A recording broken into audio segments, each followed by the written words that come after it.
Hello friends, welcome to unbeaten test. मित्रों, unbeaten test में आज बनी रहा छे ईदड़ा, परंतु આપણે આજે ઈદડા અલગ રીતે બનાવવાના છીએ। આજે આપણે વટાણા અને સૂજીથી ઈદડા બનાવવાના છીએ। તો વિડીયોનો અંત સુધી જોજો અને નાની નાની ટિપ્સ ધ્યાન રાખજો। અહીં મેં 1 વાડકી સૂજી લીધો છે। આ ઝીણો સૂજી છે, તમારી પાસે મોટો હોય તો મિક્સચરમાં ક્રશ કરી લેવો। અહીં મેં ફ્રેશ વટાણા લીધા છે। આ અડધી વાડકી કરતાં થોડા વધારે વટાણા છે।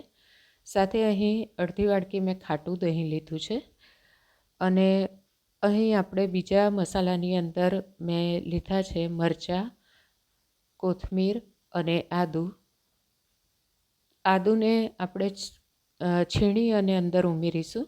અત્યારે બધી વસ્તુઓને આપણે બાઉલમાં મિક્સરના લઈ લઈશું। સૂજી ઉમેર્યો છે, સાથે વટાણા ઉમેરી લીધા છે અને જે ખાટું દહીં લીધું હતું તે આપણે ઉમેરીએ છીએ। જો તમારી પાસે દહીં ન હોય તો તમે છાશ ઉમેરી શકો, પણ થોડી થોડી છાશ ઉમેરતા જવું। આપણું બેટર બહુ ઢીલું ન થાય તેનું ધ્યાન રાખવું। ત્રણેય મરચાંના મેં ટુકડા કરી લીધા છે અને આદુને આ પ્રમાણે છીણી અને ઉમેર્યું છું।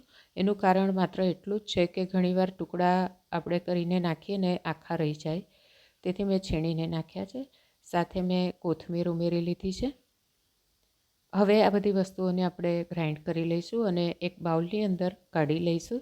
તમે બેટરની કન્સિસ્ટન્સી જોઈ શકો છો, આ બહુ થીક નથી અને હજી આપણે એને રેસ્ટ માટે પણ મૂકવાના છીએ। મિક્સરના બાઉલમાં આપણે થોડું પાણી નાખી અને વધેલું મિક્સર પણ કાઢીને બાઉલમાં લઈ લઈશું અને બધી વસ્તુને બરાબર હલાવી લઈશું। હવે આપણે એને ઢાંકી અને બીજી તૈયારી કરીએ ત્યાં સુધી રેસ્ટ માટે મૂકી દઈએ। તો અહીં મેં એક સ્ટીમરની અંદર પાણી ગરમ થવા મૂકી દીધું છે અને જે થાળીમાં આપણે ઈદડા મૂકવાના છીએ એને આપણે બરાબર તેલથી ગ્રીસ કરી લઈએ। મિત્રો, કોઈપણ ફરસાણ જો આપણે બનાવતા હોઈએ તો એમાં બને ત્યાં સુધી સિંગ તેલનો જ ઉપયોગ કરવો, એનાથી ફરસાણનો ટેસ્ટ બમણો થઈ જાય છે। હવે આ ગ્રીસ કરેલી થાળીને આપણે સ્ટીમરનું પાણી ઉકળે છે એની અંદર ગરમ થવા માટે મૂકી દઈશું। જો આપણે પહેલેથી થાળી ગરમ કરી રાખીએ તો આપણા ઈદડા સરસ સ્પંજી બને છે। એને ઢાંકી અને ગરમ થવા દઈએ।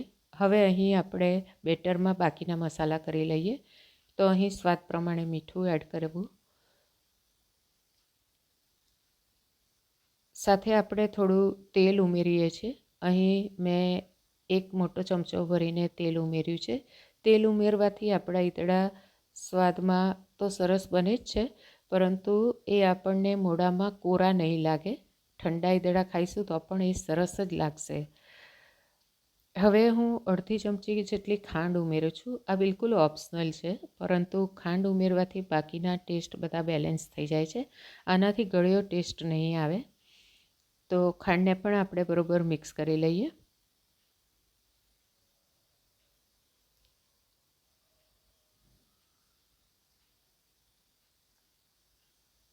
આ પ્રમાણે બરાબર બધું મિક્સ કરી લેવું। મિત્રો, જ્યારે આપણે રેસ્ટમાં મૂક્યું હોય બેટર અને એને પાછું હલાવીએ ત્યારે જો બહુ થીક થઈ ગયું હોય તો 2-3 ચમચી પાણી ઉમેરવું, બહુ ઢીલું નહીં કરવું।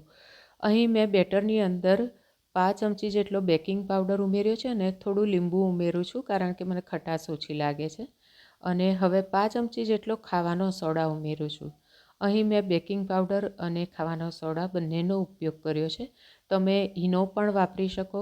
તમારી પાસે બેકિંગ પાવડર ન હોય તો સોડા થોડો વધારે ઉમેરવો અને આ પ્રમાણે ખીરું એકદમ ફ્લફી થાય ત્યાં સુધી હલાવી અને બિલકુલ સમય બગાડ્યા વગર ગરમ થયેલી આપણે ઈદડાની પ્લેટની અંદર ખીરું પાથરી દેવું।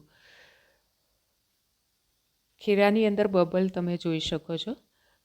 જરા સાઈડથી સ્ટીમરને ટેપ કરીએ એટલે બરાબર સ્પ્રેડ થઈ જશે બધું જ ખીરું આપણું। હવે ઉપર થોડું લાલ મરચું હું સ્પ્રિંકલ કરું છું। તમે ઈચ્છો તો આમાં મરી અથવા તો શેકેલો જીરુંનો પાવડર એ પણ સાથે મિક્સ કરી અને તમે સ્પ્રિંકલ કરી શકો। અત્યારે હું લાલ મરચું અને તલ ઉપર સ્પ્રેડ કરું છું। સફેદ તલ છે આ, અને એને ઉપર ચારે તરફ બરાબર સ્પ્રેડ કરી લીધા છે। હવે સ્ટીમરને આપણે ઢાંકી દઈશું અને એને 10 થી 12 મિનિટ માટે આપણે ચડવા દઈશું। તો મિત્રો 12 મિનિટ પછી તમે જોઈ શકો છો આપણા ઈદડા તૈયાર થઈ ગયા છે.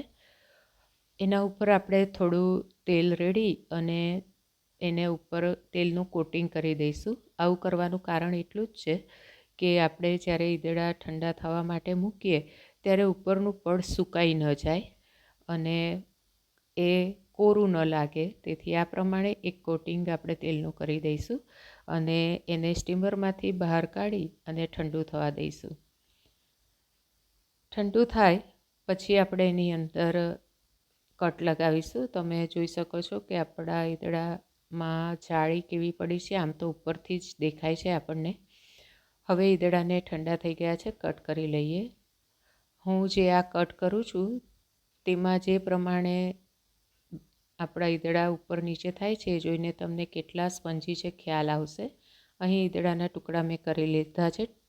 તેલ ગરમ થઈ ગયું છે, ગેસ બંધ કરી દીધો છે મેં અને હવે અંદર રાઈને તલ ઉમેર્યા છે. સાથે થોડી હિંગ ઉમેરી લઈએ. એક મરચાંના મેં ટુકડા કરી લીધા હતા, તેને અંદર ઉમેરી લઉં છું અને સાથે લીમડાના પાન ઉમેરીએ છીએ. હવે આ વઘારને આપણે જે ટુકડા કરેલા ઈદડા છે એની ઉપર પાથરી દઈશું. મિત્રો જુઓ તો ખરા કેટલો સરસ કલર દેખાય છે, એકદમ ગ્રીન ઈદડા. ટેસ્ટમાં પણ આ ખૂબ જ ટેસ્ટી બને છે. જરૂર એકવાર ટ્રાય કરવા જેવી રેસીપી છે. મને પણ પહેલાં એમ થતું કે વટાણાના તો વળી ઈદડા થતા હશે, પરંતુ આ રેસીપી મેં ટ્રાય કરી તો મને પણ ખરેખર એમ થયું કે આ પ્રમાણેના ઈદડા આપણે બનાવવા જ જોઈએ. હું તમને અનમોલ્ડ કરીને બતાવું કે આપણા ઈદડા કેટલા સ્પોન્જી છે અને એમાં કેટલી સરસ જાળી પડી છે. ઉલટા કરીને તમને હું બતાવું છું. આ નીચે જાળી દેખાય છે તમને અને સાઈડમાંથી પણ તમે જોઈ શકો છો એકદમ સ્પંજી આપણા ઈદડા છે. ટેસ્ટી પણ ખૂબ જ બને છે. મારો તમને આગ્રહભરી વિનંતી છે કે ચોક્કસ એકવાર આ રેસીપી ટ્રાય કરજો. અને જો તમે મારી ચેનલ હજી સુધી સબસ્ક્રાઈબ ન કરી હોય ને રેસીપી થોડી પણ પસંદ આવતી હોય તો જરૂર સબસ્ક્રાઈબ કરજો. અને જો તમને ગમી હોય રેસીપી તો મિત્રો અને સંબંધીઓમાં પણ એને શેર કરજો. મિત્રો, વટાણાની સિઝન ચાલી જાય એ પહેલાં ફ્રેશ મટરથી આ રેસીપી ચોક્કસ ટ્રાય કરજો. ફરી મળીશું આવી જ કોઈ મસ્ત વાનગી સાથે. ત્યાં સુધી ટેક કેર. Bye bye.